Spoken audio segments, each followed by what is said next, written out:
no experience as an Amazon seller. Now you're doing the 42,000 sales into it's just around like less than 6 months or somewhere around 6 months, exactly 5 months, somewhere around. Yeah. That's great.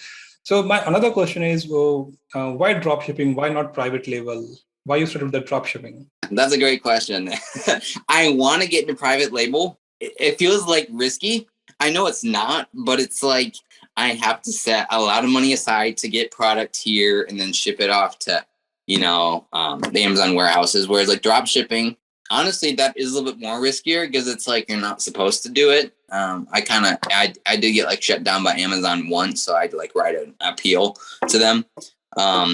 But yeah, eventually I kind of want to work towards wholesaling and private labeling. Right now I'm in like negotiating a contract with a wholesaler right now. So I don't know. I'd love to get in private labeling.